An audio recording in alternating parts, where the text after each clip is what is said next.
In early times, evil spirits were thought to possess people and make them act in strange and frightening ways. By the 1800s, the study of this hysteria led some doctors to believe one person could have separately functioning personalities. In this rare research film from the 1920s, a woman has different personalities who believe they are separate people. One is a male who is not comfortable in women's clothes. Another is a small child. The affliction has been known by different names but recognized for centuries. Today, it is called multiple personality disorder. A college student has many personalities, and one of them wants to kill her. A 40-year-old policeman has living within him a tortured child. But Dad, can you tell me? A wife and mother becomes a 5-year-old who is just learning to write her name. Why have they become tormented and broken into different personalities?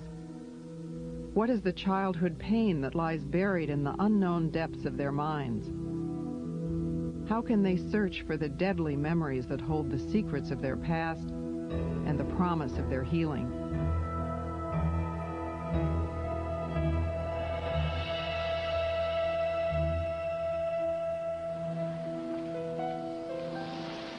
Twice a week, Gretchen walks across town to see her therapist. She can't afford a car because what little money she has goes for therapy. Gretchen is divorced and has 2 children who she hardly ever sees. It just hit me that I'm 34 and that I should be, you know, with my kids, mothering my kids, and I should already have a career and I should already be somewhere doing something. For most of her adult life, Gretchen has had severe psychiatric problems. She's needed treatment for years, but doctors never agreed about why. Okay, good time to come out. I didn't know and I was waiting. No, this is a good time. This is a good time. We were talking about anger. I know I don't like... 2 years ago, Gretchen was diagnosed with multiple personality disorder. She struggles to function every day and is desperately trying to understand what is wrong. Gretchen's problems began when she was a child. I always felt different. I didn't feel like I was like everyone else or anyone else. And I thought I was crazy, and I would hear that in my head too. We are so good at hiding ourselves and appearing normal. I don't want people to think I'm crazy. I don't want to appear abnormal in any way. I want to fit in. All of these categories would be considered subordinate. Gretchen has returned to school to finish her degree. She is an honor student at a small college in upstate New York. Okay. Anything else? I want to clarify. I thought the subordinate was a higher, more general, and superordinate. Okay. I've got it backwards? You got it backwards. Right. Superordinate. Gretchen is also studying art and has classes in painting and sculpture. It's difficult for me in school a lot. Something occurs in the class, and we're instantly overwhelmed. I need to find a safe place. I need to run out of the room and find a safe place to be. When Gretchen is in distress, she switches to a personality that is emotionally stronger. You know, if Gretchen's having a hard day, I come out and I go to class. I take exams. I study. And a lot of that's easier for me to do than it is for her. I just seem to pick up concepts faster. She gets so nervous and stuff. An aggressive personality emerges when Gretchen must be assertive and handle stressful situations. The personality, who goes by the name of myself, is often hostile and critical of Gretchen. She gets so overwhelmed that she can't think clearly. She becomes frightened. She becomes depressed and non-functional. She just doesn't function. She will just sit and do nothing. When others come out, I don't always know what's happening. What happens to me is I get pulled in. I feel like I'm just shutting down. I'm very far away. I have no conscious awareness of what's going on out here. Keep very still. When Gretchen switches to another personality, she is often unconscious while the other personality is in control. Sometimes she loses hours, sometimes a whole day. Gretchen communicates with her other personalities by writing back and forth in a journal. Am I writing myself? Each personality has a different handwriting. I requested when we started this that please, when someone is out, will they please write the date, the day, and the time, and where they were, who they might have seen. If they would please give me an idea of where the body's been. Because it was hard for me not to know where this body's been, to come out and find myself in a place or realize that half a day's gone. Did we go to class? Did we meet who we were supposed to meet? Gretchen is troubled by disturbing images and having feelings of uncontrollable panic. As Gretchen studied one night in the library, someone nearby began to clean with a vacuum. The sound caused her to panic, and she started to run. We tried to help.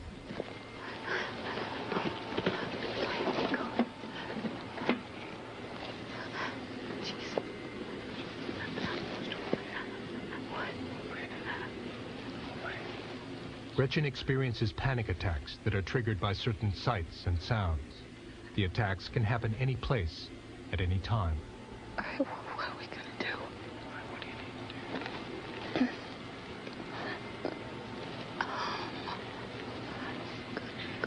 Can I go somewhere safe?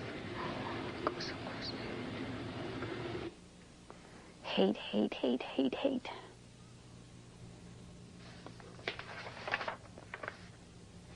Gretchen is mutilated by a personality that feels she should be hurt and punished.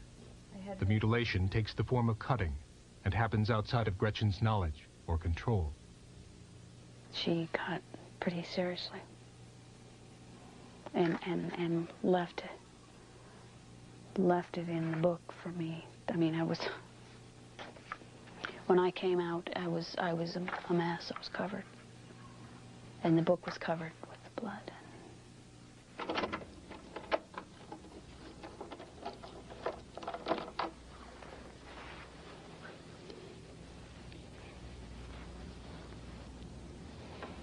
One night, Gretchen was working in the art studio at school when a destructive personality took control. She found herself with cuts on her arm and blood on her clothes. Gretchen returned to school to see what had happened.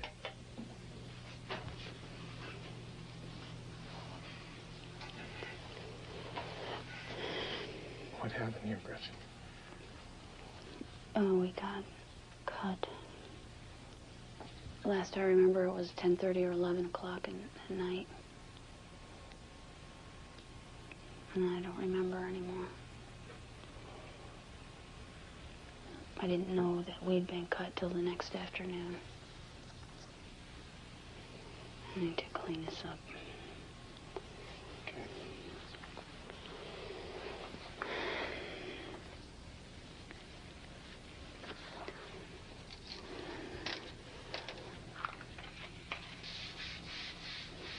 The mutilation has been happening for years.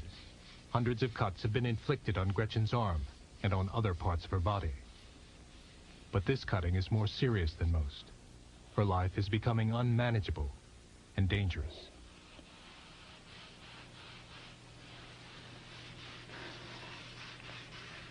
I need to know what happened to me so that I can deal with it and heal from it. I can't heal from something I don't know what it's about. I need to understand it as best I can so that I can go on with my life. Gretchen traveled 2,000 miles to get specialized treatment at a psychiatric hospital in Texas, which has a specialty in treating multiple personality disorder. There's one thing to get a memory. Hospital therapy focuses on recovering repressed memories. Like Gretchen, everyone here is struggling to come to terms with the truth about their past. Being able to accept what you're getting, your memories, may mean that you also have to accept something about someone you don't want to. What's the most painful thing about it? Believing that that really happened To you? to this body.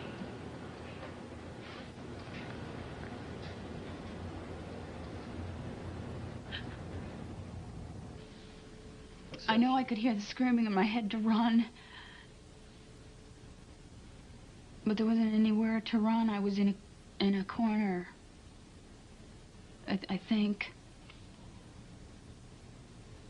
Except that I can see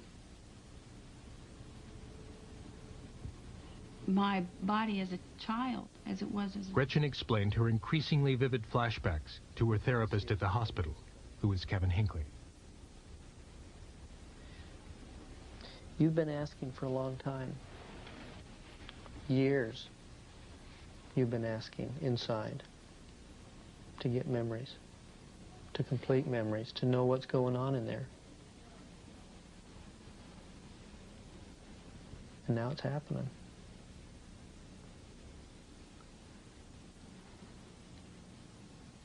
It feels real close.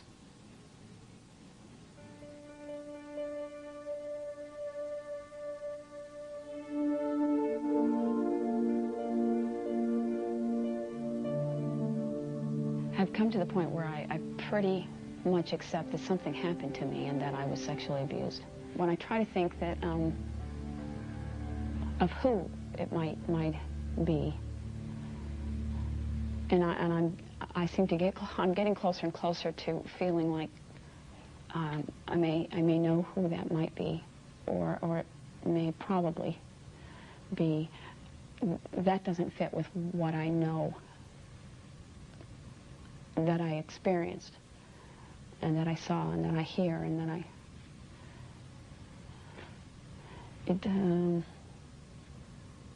everything fits, but it doesn't fit.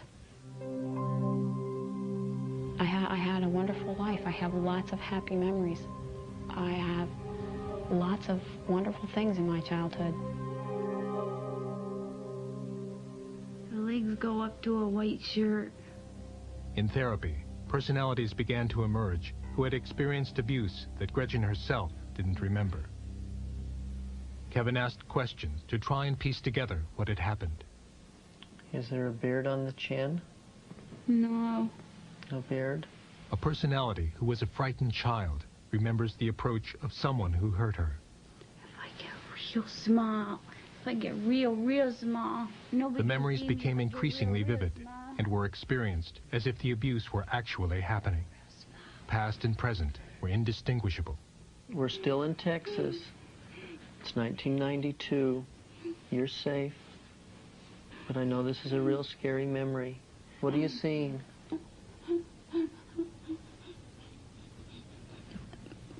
Big hands, big Big hands. hands? What's happening with the big hands?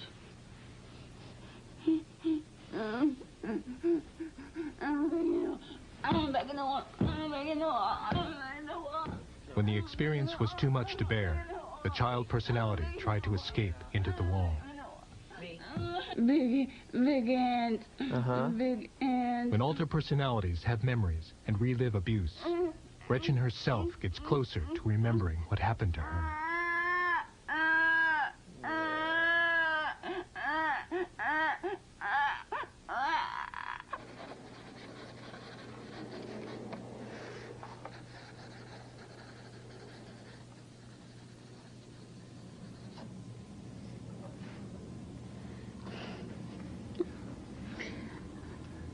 Who's here?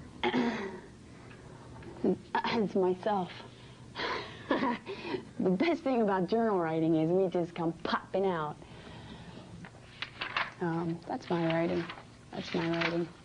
See, I go on for pages. That's Gretchen's writing. You used to hurt Gretchen? I would do anything to destroy anything she did and to hurt her in any way I could. And I used to be one of those inside that belittled her and called her names and swore at her and hurt her. I cut the shit out of her. And I'm very good at it. I'm the one who severed the artery in the 4 tendons.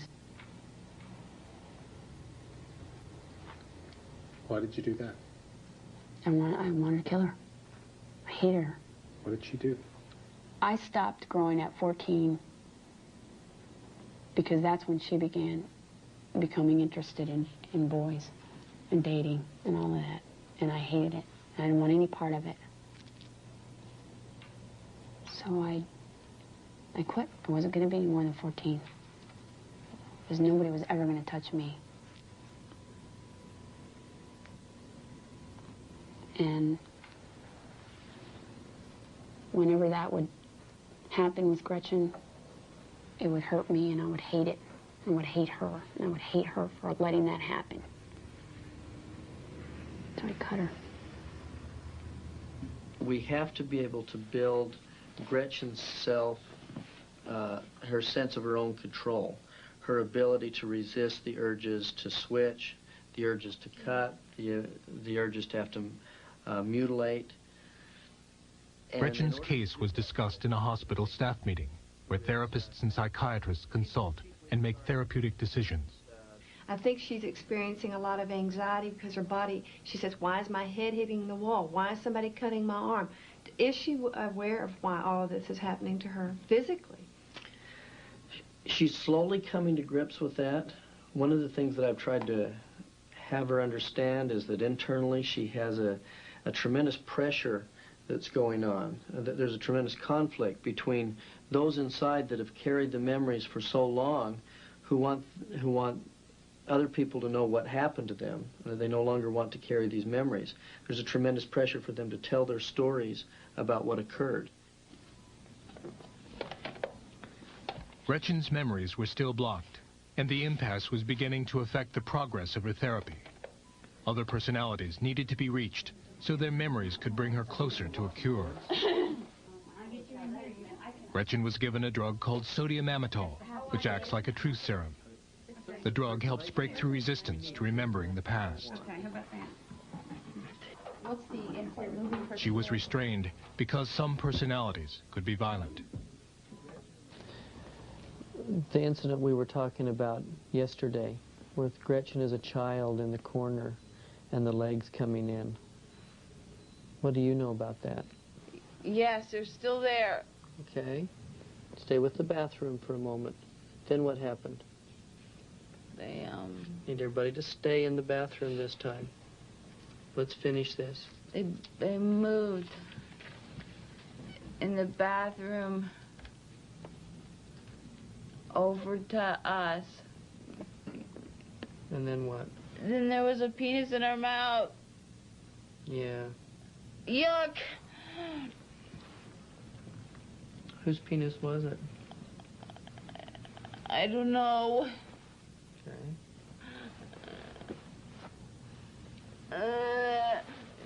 Yeah, what do you see? My jaw hurts, my mouth hurts, I can't breathe, I can't breathe, I can't breathe. Memories began to surface about oral and vaginal abuse that had occurred in a bathroom. So far, these were the most specific and detailed memories to come out. But then, another personality named Enigma appeared. A dangerous personality at the core of Gretchen's self-destruction. Enigma, what happens to you if the puzzle gets solved? Huh? Are you punished in some way? I'll kill her before you kill her! I'll kill her before you kill her! Guess what? The good news is I'm not going to kill her. There's no punishment. I'm not going to hurt her. And I have no intentions of killing her. We're going to keep her safe. And that's where I need your help. She belongs in the bed. No, she doesn't. No, that's what the abuser said. And it was not true. Enigma's job is to kill the body should these memories come out.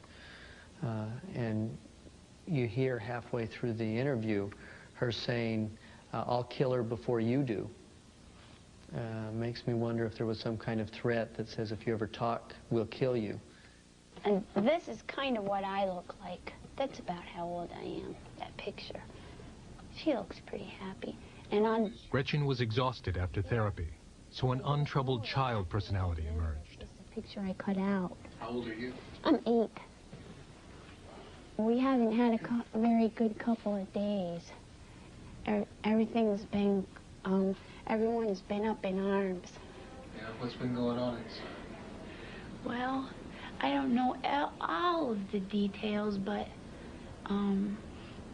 there's been a lot of people that are upset and hurting inside, and hurting stomachs and hurting throats, and the worst part is hurting hearts. Sometimes our hearts, we have hurting hearts. But I try to just help out. Plus, I get to have some fun myself. If I'm out, I get to do something. I don't always have to work.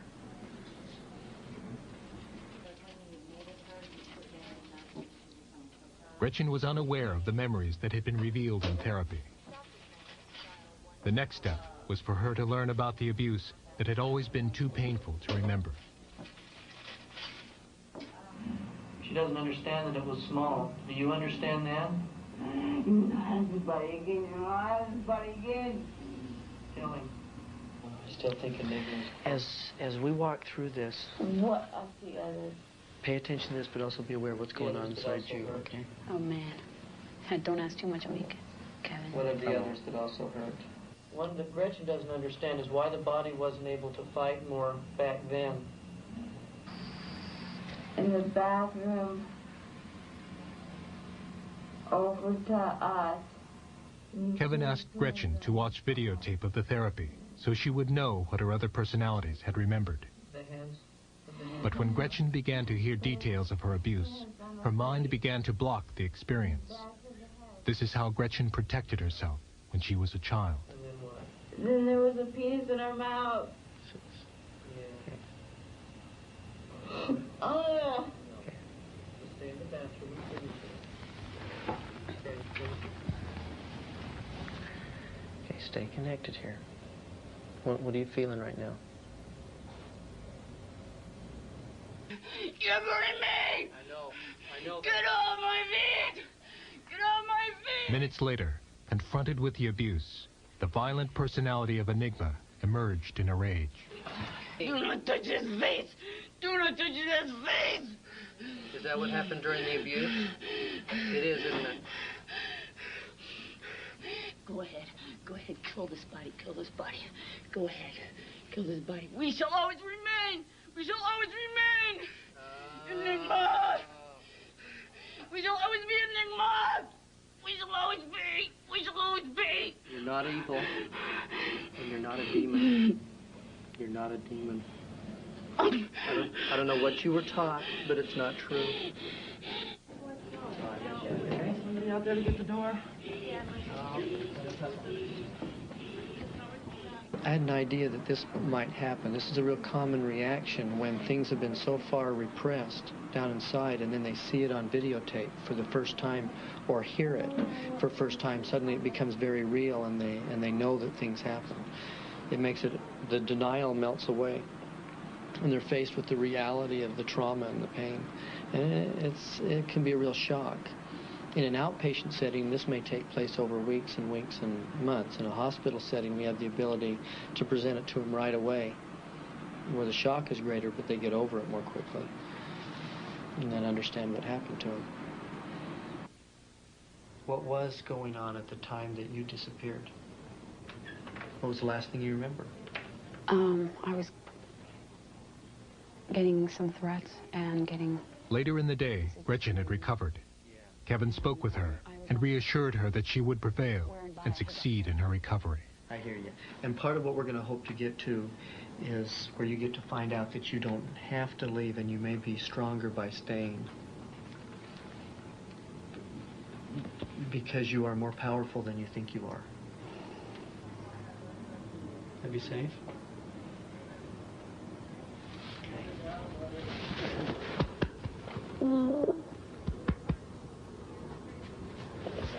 Thank you.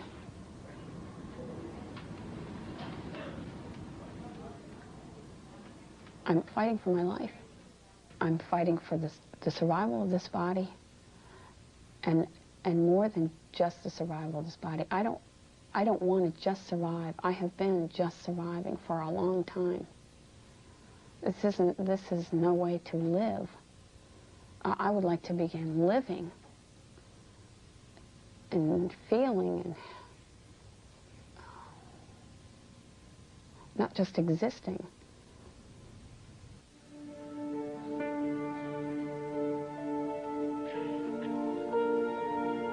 On the recommendation of the faculty and by virtue of the authority vested in me by the trustees of the State University of New York, I hereby confer on you the degree of Bachelor of Arts with all the rights and privileges pertaining thereunto. After 4 months of treatment in Texas, Gretchen returned home and finished college, graduating summa cum laude in the top 1% of her class.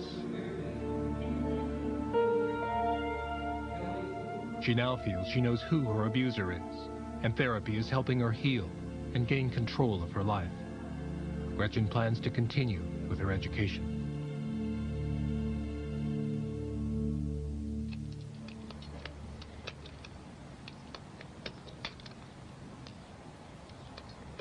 Who does the shooting? I do, Scout does, Doc does.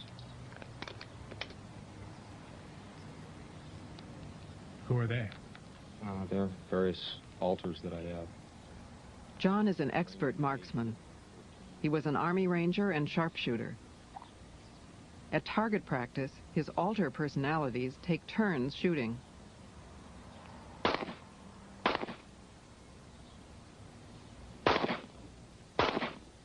John's personalities have different styles of firing a gun. Scout shoots from one knee. What is your function in the system? My function? Yeah. I act as the observer, the scout.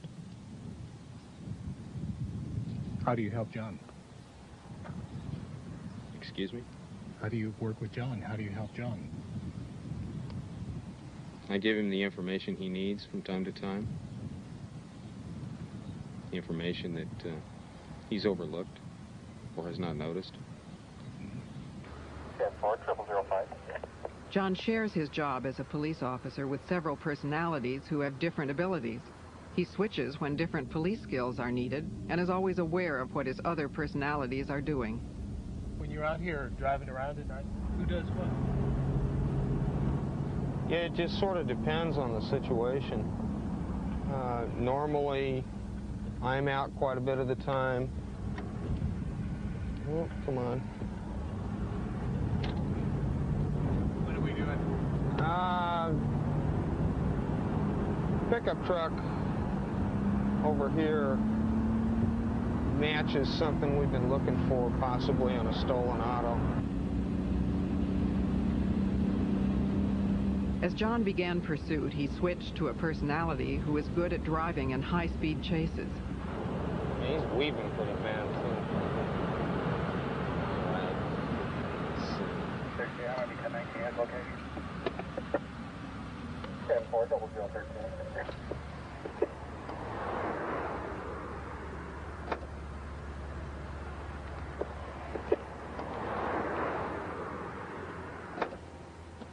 When the stop was made, there was another switch, and John returned to confront the driver of the truck. Warning. You know how fast you were going? You don't have any idea? Does your odometer work on here? Yeah, my gaslight's got burnt. Flashlight's got burnt out. I paced you at over 75 miles an hour. Among his fellow officers, John has a good reputation. Lieutenant Pritchard is his commanding officer. John knows what's going on when he's out there in any given situation. He's able to make decisions on his feet in tough situations and just think really fast. And this is while we were in St. Louis at the training academy. It's my rookie dog and me, the rookie handler. We worked patrol together for 4.5 years. Best partner I ever had, much better than any two-footed partner I ever worked with. John showed us his scrapbook of 13 years as a police officer. He's had many awards and commendations which began early in his career.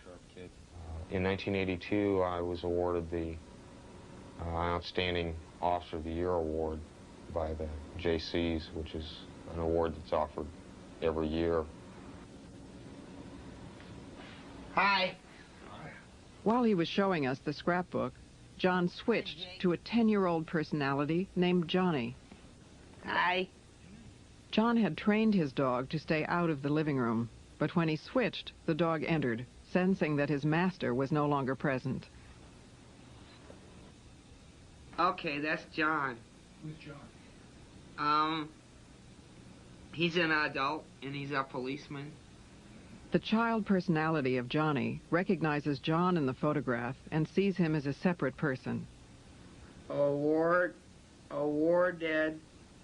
as the... Johnny read the article from the scrapbook and, like a 10-year-old, had trouble understanding the words. Enforcement Officer of 1982 by the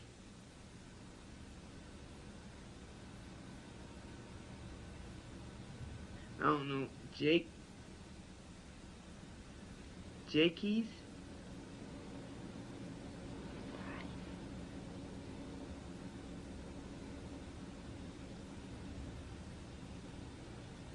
When John switched back, the dog recognized him and left the room as he had been trained.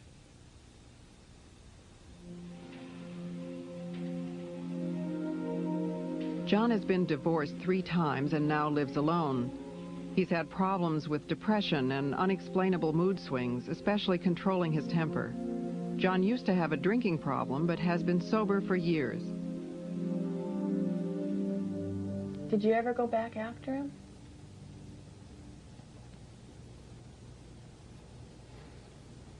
Was that okay or not? I tried. Yeah. John's therapist is Julie Clark, who has been treating him since his diagnosis. Push face first, okay?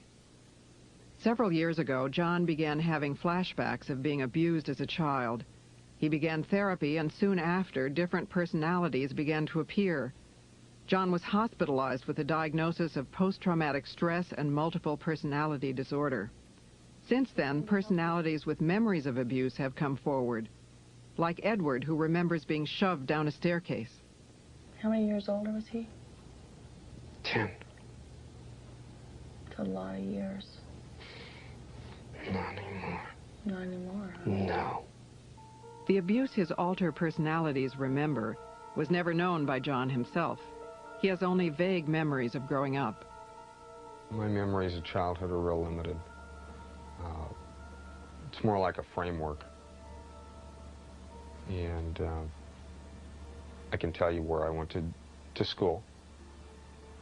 And maybe a little bit about some of the later grades. Along about 7th and 8th grade, I can fill in some blanks. What John can remember is a stable home and being well provided for. He also remembers the voices that have always existed inside his mind. I've always been aware that there were voices, okay, that I spoke with and that spoke to me.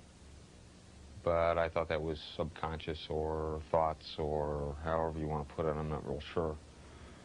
It seemed natural, seemed normal. The voices John heard were those of his 20 personalities. Many of them are frightened children who appear only in therapy. 5-year-old Hans was tortured with electricity. Mm-hmm. How did he hurt you, Hans? Electricity. Electricity? Yeah. Do you remember how he did that? It's okay to say the words here. With the box. With the box? Uh-huh. Electrical box? Or another kind of box? The box. What do you do with the box?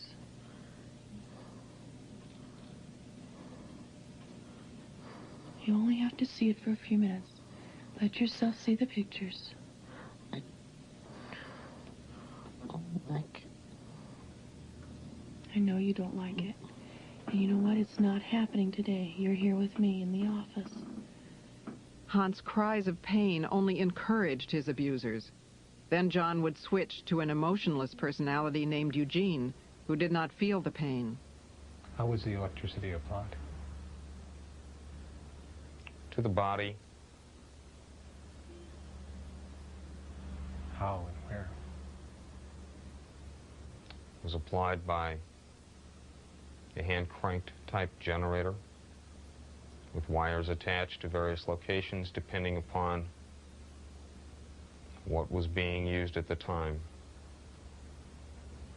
In general, to the hands and feet, at times to the stomach, at times to the genital area. John was also sexually abused by both male and female perpetrators, including a priest. He created a personality whose job it was to have sex.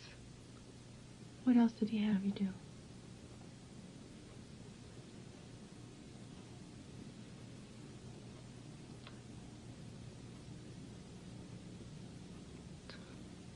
To lick it. To lick it?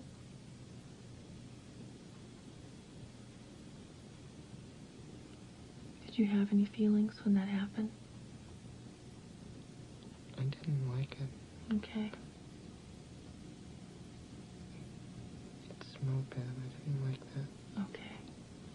And you don't have to do that again either. Oh, over here. Okay.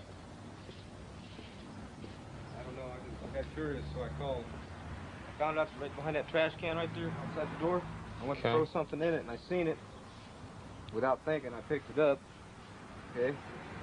And then I brought it in here later. In addition to street patrol, John works on different assignments, like this search for a murder weapon. He also investigates many child abuse cases and has been appointed to a county task force setting standards for their investigations. It's very obvious that my perpetrators will never be prosecuted. At this stage in my life, there is no physical evidence that would link back to anyone ever having done anything to me at any given point in time in my childhood. There'd be no way to prove it in a court of law. At least I'm making a difference, even as small as it is, in the area that I'm in. But there is a difference made. And maybe there's one perpetrator out there that will go to prison and he'll be known, or she'll be known. And maybe that makes a difference in some child or some woman's life. So that's real important to us.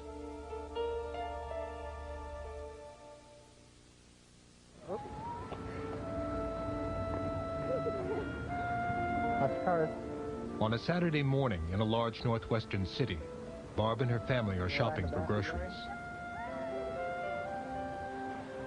Barb and Pat have been married for 9 years and have 3 daughters. Today they're with Hannah, who is 9, and Lori, who is 6. This isn't what you want, huh? Pat is off work on weekends from his warehouse job, and Barb manages their household. I know you like candy, but that's not what we're buying today. Okay, well, you guys get to pick 2 cereals, so you each get to pick one. Stop. Let them up.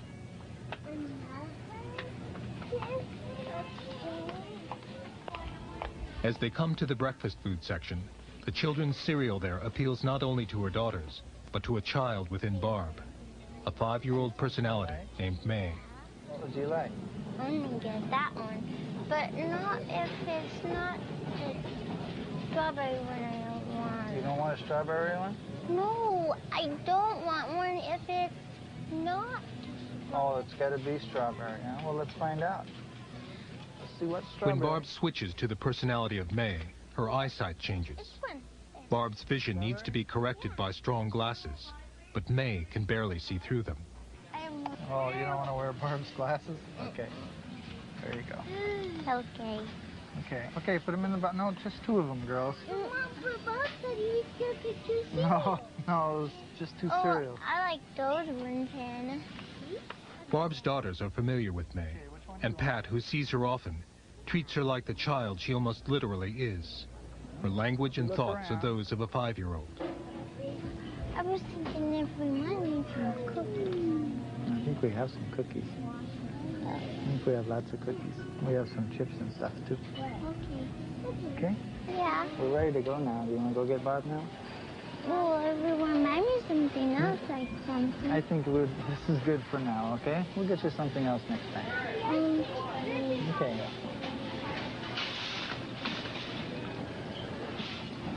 Here you go. Didn't want to wear them. When Pat and Barb were married, Barb had been in therapy for severe depression, but no one suspected that she had other personalities. Well, we were in bed one night, and she woke me up because she wasn't sleeping. She was sitting in bed, and I sat up, and she asked me who I was.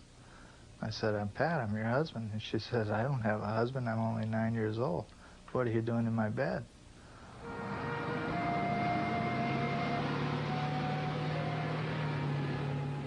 Barb knows almost nothing about her other personalities. Her mind protects her with amnesia from knowing things that would be traumatic or upsetting. Barb is now 34 and has virtually no memories before the birth of her children. What is your first memory? First memory. Clear memory, something that I really know is a memory. I guess it would be when Pat and I were driving in the car. We were on our way to a Lamaze class, which he usually slept through. And we were trying to come up for a name for the baby.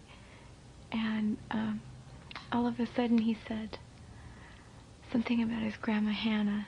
And I said, that's the name. That's the name I want to name the baby. How old were you? 23. Barb developed multiple personality disorder because she needed to cope with the tremendous disparity between the life that her family expected her to reflect to the outside world and what was actually going on in that household. Barb's therapist is Stephen Feldman, who is an acknowledged expert in the treatment of multiple personality disorder. Her father was a prominent, successful dentist. He was a professor at the university. He had a flourishing private practice. Her mother was a professional, and for all intents and purposes, they were the model family. But Barb's family was profoundly troubled. Notes from a psychiatrist who counseled Barb as a child suggest that her home life was chaotic, and that Barb's mother dealt with the family's problems mainly by denying they existed. Barb developed an ulcer, and when she was 13, had the first of several abortions performed during her teenage years. I think that she was tortured for years and years and years. I think that she was physically abused, sexually abused, psychologically abused. Her father was a very sadistic and horrible person. I've got something in my pocket that belongs across my face. I keep it very... Barb's amnesia for her childhood enables her to live free from the burden of her past. But her abuse is not really forgotten. Those memories exist in the minds of her other personalities. Personalities who lead different lives. When an alter personality takes control, Barb may disappear for days at a time. She finds herself far from home, occasionally in other states, and once in Canada. When this happens, Barb experiences a total loss of time.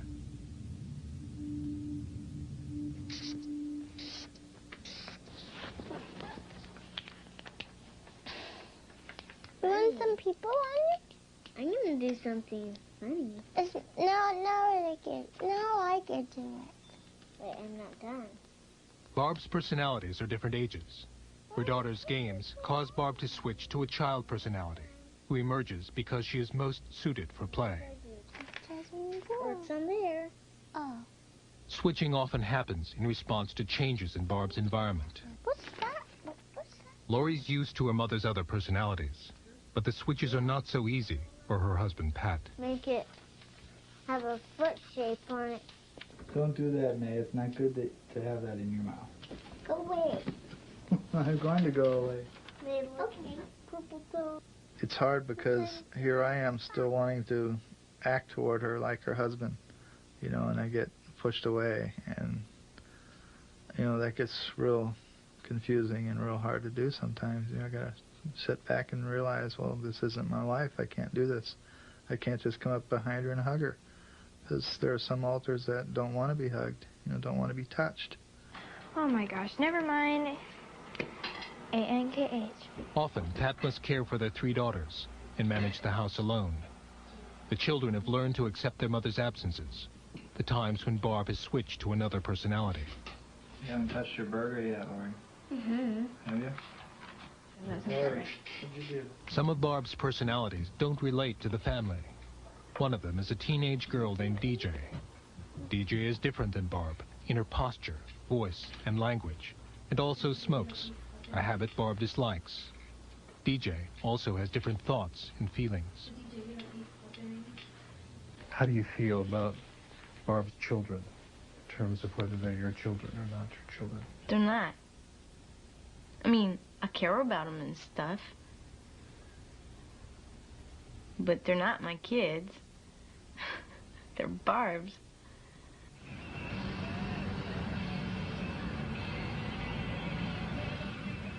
DJ emerges when Barb needs to drive, because driving makes Barb nervous. DJ is emotionally stronger and has memories that Barb doesn't. Memories of abuse. He's a dentist, right? And he'd drill on her teeth, drill on other parts of her body with his dentist drill. Beat the shit out of her, you know, kick her and shit like that. When Barb couldn't run from her father, she escaped into her mind, leaving another personality to experience and contain the worst memories of torture. Like burned up. Burned. Kitty. He burned up a kitty. Was it your kitty? Oh, my gray one. It was your gray one. The emotional pain that Barb experienced as a child is isolated in the personality of 7-year-old Audrey, who is locked in the past. Now, close your eyes. Now, you know that I'm holding your hand right here in this room, right? And I wasn't there when you all were really little and Roger was there, was I? I wasn't there. So if I'm holding your hand, then you have to be here in my office with me, don't you? Okay. Many of Barb's personalities are involved in therapy, but some are resistant and difficult to deal with. I don't get a fucking thing to say. The last time when you were breaking stuff, you said when you start hearing all those things going on inside, all that chaos going on inside, that it makes you do that stuff to try and quiet everything down. I don't want to talk about nothing. Why? Because I don't. Why? As a small girl, Barb was physically unable to fend off the abuse. And because she knew that boys were stronger, Barb created male personalities who could fight. Devin is a teenage boy. Why don't you just fucking leave me alone?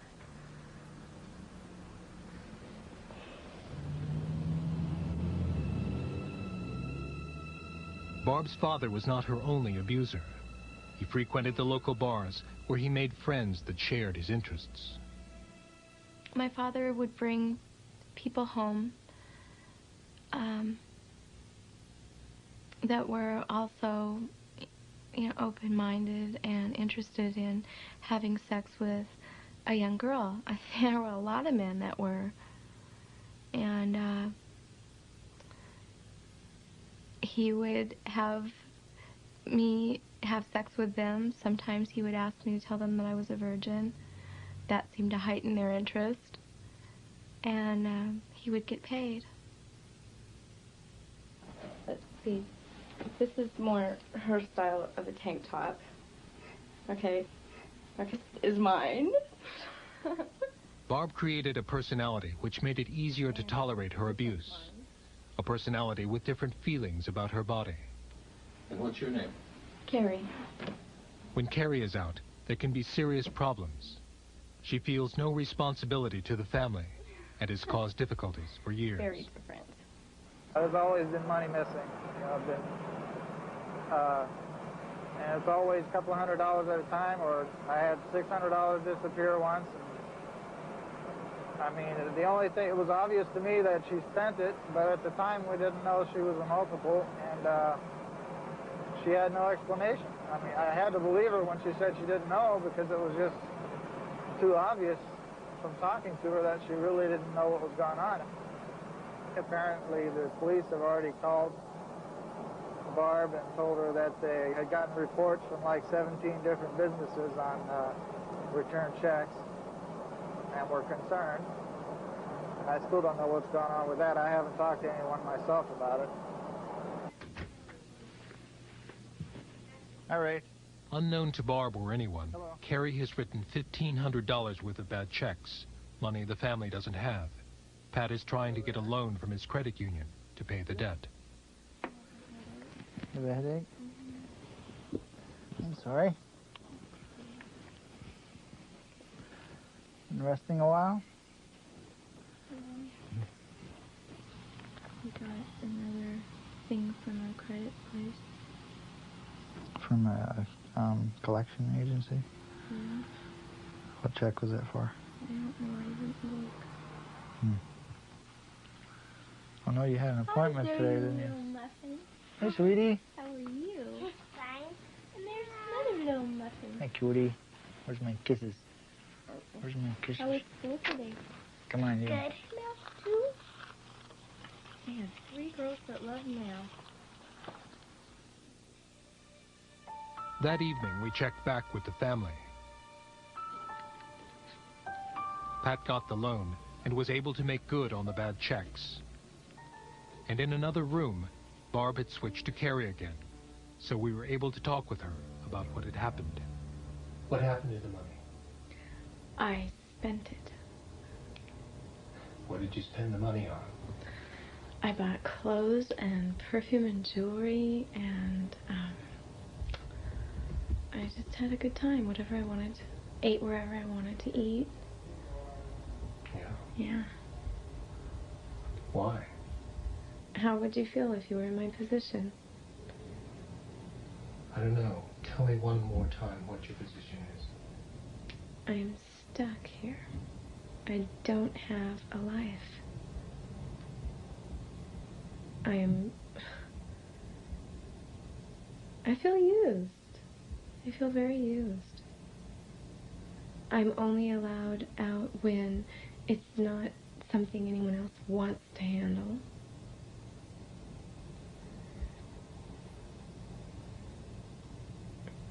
It's really not fair.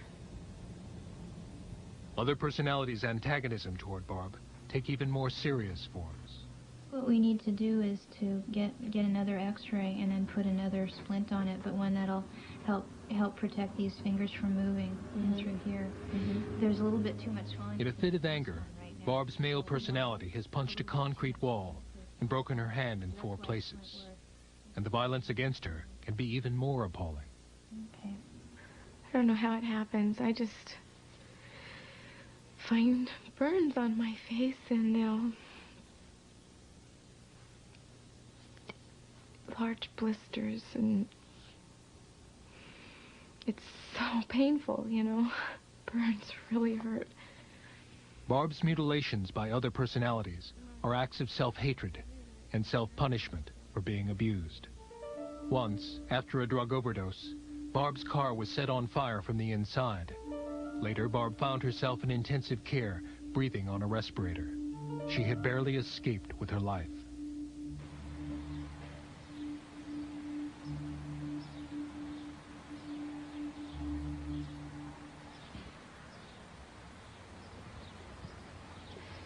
We were with Barb and her family when a dangerous time had come again. All her personalities were threatening to kill her, so Barb decided to seek protection in a psychiatric hospital. You just move over. You can sit down. You can sit here.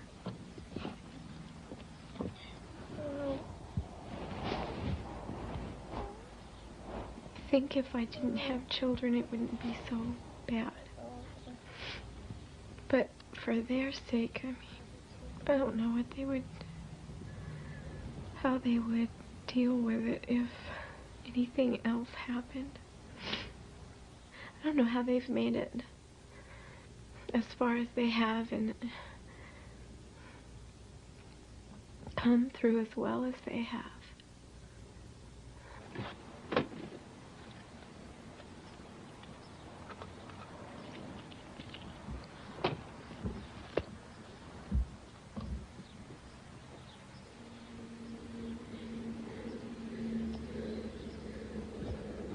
Barb's father is dead, but he has left a legacy of never-ending pain. His abuse has affected all their lives. Made me real angry at him and at her mom. But like I say, that's past. He's gone. You know, we got to let all that go and just work with what's left. He destroyed her. We got to put her back together. It's terrible. Terrible thing he did. I just wish he was here to, you know, to pay up.